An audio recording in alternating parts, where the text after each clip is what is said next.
Kpaceguy here. What's going on YouTube? Welcome back to the channel. So today I want to talk about this small little box we call the SB1000 subwoofer from SVS. Now as you see, this is the white finish. It does come in a piano black, I believe, or maybe just a black ash, but this subwoofer has been an absolute treat to listen to and now review for you guys. Now if you haven't been following my channel, you guys know that my home theater is in a big overhaul. I sold all of my speakers and I have some new ones coming in this week, so I haven't yet gotten to play with this the way I want to. I do have the 2.1 Prime wireless speaker system in for review from SVS, and this is one of those pieces that comes with it, but I wanted to talk about the subwoofer by myself. So I don't have a sound demo for you guys yet, but by the end of the week into next week I will. But let's go ahead and talk about the subwoofer, because I have been listening to it on the 2.1 wireless system that I talked about in a few videos ago. So if you haven't seen that video, go back and watch that video. But this thing has been absolutely impressive. Now believe it or not guys, this is my first ever time hearing a sealed subwoofer. I've always had ported subs in my entire lifetime. I've had subs that are ported that can be plugged, so they're sealed in a sense, but this is my first sealed sub to my ears, and I've been absolutely pleased with the sound that has came out of this thing so far. So let's talk about some overviews, some specs before we go in on how it sounds so far. So we got a small little box here with a 12-inch driver on the front, and I'll go ahead and take the grill off for you guys. There we go. So I have it sitting on some speaker stands right now to keep it elevated, but this is the 12-inch high excursion speaker that SVS uses in their SB1000. It's a 300 watt RMS, 720 watt peak speaker here with a plate amplifier on the back, which we'll talk about. But this little driver here has absolutely wowed me in the kind of bass reproduction that it can produce. It gets really deep. It's rated down to I think 24 hertz. And again, this is a sealed box, so there's no port, there's no kind of passive radiator, nothing but this one driver here.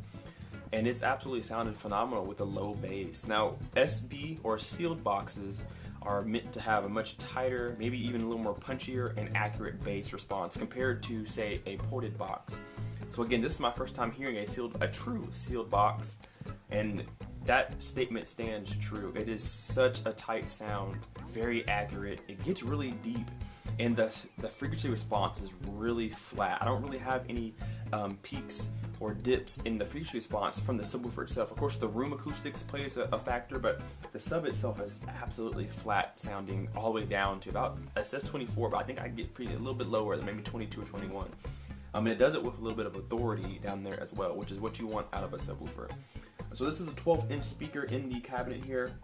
It does have an LED light on the front side there, so you can see when it's active and when it's not. So when it's red, it will be off in standby mode. When it's, I believe, blue, it is going to be on and working. So it does have an auto standby feature that allows it to detect a signal so that when it knows something is playing, it fires up. Then maybe after 10 minutes or so, it'll go on standby and uses half a watt of energy on standby. So you don't have to worry about unplugging this thing or not using it. It's not going to take a lot of electricity out of your wall. So very nice cabinet, and again, this is the white finish here. I absolutely love the white finish of the speaker with the black in front of it. It's absolutely beautiful. Now, like I said, this really is a small cabinet. This stands only 13.5 inches tall, 13 inches deep, and 14 inches wide. So it is almost a perfect square or a cube. And it's so tiny, it's going to blend in with your decor so smoothly. So if you have somebody who in your home who doesn't want a big footprint, or maybe you don't want a huge subwoofer but you want a good amount of output, this is going to be something to look at. Now SVS has this speaker out for a while now. It's been around for years and years, and I'm still very impressed, and it's still a competitor today to a lot of other speakers.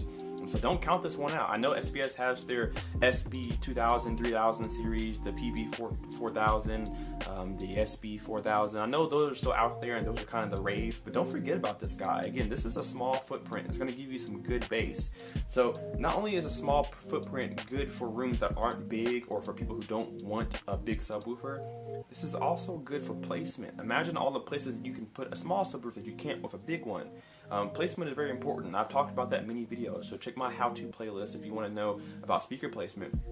But with a small footprint like this, you're able to put those in those spots that you may not be able to with a bigger speaker. You may get a better performance out of this one based off its smaller size. Finding a spot for this would be much easier than finding a big spot for, say, maybe the PV16 Ultra. It's so tall and so deep, may be intrusive into the living room or your listening space, versus something like this that you can kind of tuck away and never have to worry about it again. Now, the speaker isn't one of those lineups that has the SVS proprietary app that you use via Bluetooth to kind of control the EQ and the volume and such. It doesn't have any of those features, but it does have a plate amp on the back side that lets you kind of dial in the way you want to. So on the top side here, you have the volume knob, and that's going to allow you to kind of tune it to where you want it to be. You want to level this out with to match the rest of your speakers. So if you're using bookshelf speakers, you may want to turn up a little bit to help the mid-range that your bookshelf may not have. If you're using big towers, you may want to, lower the crossover or whatever the case is, but all your controls will be back here, including the volume knob. So you want to have that match with the rest of your speakers, just that everything blends really nicely.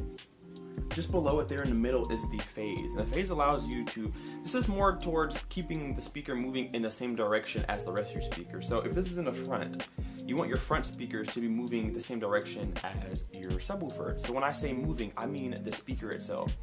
Speakers reproduce sound by moving the cone in and out, back and forth, and that's what creates that vibration, that wave of energy, that sound. So you want speakers to be moving in the same direction. If not, they'll cancel each other. So imagine you have you and your wife yelling at each other. So both of you guys are kind of going at each other, correct? You're kind of going at each other, you're not listening to each other, you're kind of canceling each other out. But whenever you guys are in sync, you guys are talking at the same weight, at the same rate, at the same way. So you guys aren't really fussing with each other, you guys are compromising, you guys are working together to create some sound maybe, right? So with the speakers, same concept. You want the speakers to move in the same way. You want them to work with each other, not against each other. So if you and your wife are fighting, cut it out. It's not worth it. Tell her you're sorry. It's probably your fault anyway. So just go ahead and apologize now. But anyway, your phase has a 0 to 180 degree dial on it. So again, you can match the movement of your speakers together. This also becomes very important if you have more than one subwoofer, especially if it's placed on a different side of the room adjacent from each other, across from each other. You may want to turn one to 180 or 90 versus the other one being at 0. It's going to be more towards your ear. Sometimes you have it on 0. If in your receiver you may have a normal and reverse. It's the same concept, 0 or 180. So play with this in your room because you could get some bass back that you didn't know you were missing. Make sure your speakers aren't working against each other, that they're working together. The last dial you have down here is your crossover, or your LFE. In this case, this belongs to the 2.1 wireless system, so you wouldn't necessarily set this to LFE. LFE is low frequency effects that are more known in movies, not necessarily in music. So LFE means that you're going to allow the receiver or the amplifier to set its crossover within the amplifier itself, the receiver itself. So it's actually done externally, not from the subwoofer. If you're using a 2-channel setup like the Prime wireless speakers, you're going to want to set this crossover yourself. So you have a variable dial between, let's see, we have 50 all the way up to around 200 or right at LFE. So you have a lot of play to kind of tailor this to your liking. So you want to look at your speakers rating, see what their crossover point is, see where their speakers start to drop off.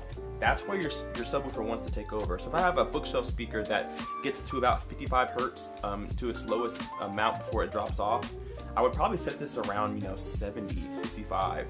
So that it has a smooth roll off between speaker and subwoofer, so it's blended so that you don't hear your subwoofer. You want your subwoofer to blend in with the rest of it. You don't want to be able to hear where your subwoofer is in the room. You want it to all sound like one big stage right in front of you. So with this subwoofer in particular, with the 2.1 wireless system, you want to kind of dial this around 80, maybe 85, maybe even higher than that, just to give it a little extra punch. But if you're going to use this subwoofer for home theater, you may set it to LFE and let your receiver do the crossover internally, kind of keep everything nice and neat and tidy. Now below your phase dial, you have the auto on or standby toggle switch there, and just below that is a trigger input. So you're allowed to daisy chain this to maybe another sub or to your receiver if it's close enough. And it can turn on itself and turn off itself if you turn on the receiver or turn off the receiver. So that's that little piece right there. That it doesn't come with a trigger input output in the box. You do have to buy one separately. And then at the bottom below here, you have your RCA ins and outs. So here's where you can make your LFE connection here. There's this bottom red here says LFE. That's where you're going to control it with the receiver. You're going to plug that one cable to your receiver. That's going to allow you to use a receiver to talk to your subwoofer. Now you do have two separate left and right inputs there too. So if you're using a 2-channel amplifier that does not have an LFE output, you'll use the left and right so that your speaker, your sub, is playing both left and right information through the subwoofer accordingly. And then you'll set your crossover accordingly as well. Then you have some legacy terminals under here so you can hook up some speakers. So that's just about it for this subwoofer. It's been a treat to listen to. Again, I don't want to do a sound demo yet because I'm waiting for my home theater to come in. It comes in this week, so stay tuned for that. Once I get those speakers in, I'll actually hook this sub up with the rest of my speakers so we can get a good demo of this by itself. I've been listening to it with a 2.1 wireless prime system that I have on my desk over there, which we'll talk about in a later video. But I want to talk about the subwoofer right here because, guys, it's been an absolute treat to listen to so far, and I've had it for maybe a week or so. So guys, stay tuned for a couple more reviews on the 2.1 prime wireless system. This is just one of many videos. We'll talk about the speakers, and then we'll talk about the system as a whole. And then pretty soon we'll have some new speakers in my home theater to play with. So guys, if you're enjoying the content, leave me a comment down below and let me know what you think about sealed boxes versus ported boxes. Are you a sealed box fan or are you a ported box fan? Let me know that in the comments down below. Hit the like button because that's super important for us YouTubers. The like button tells YouTube how good or bad our content is. So if you're enjoying the videos, leave a like, subscribe if you're not already, and we'll see you in the next video. Kpaceguy out. Peace.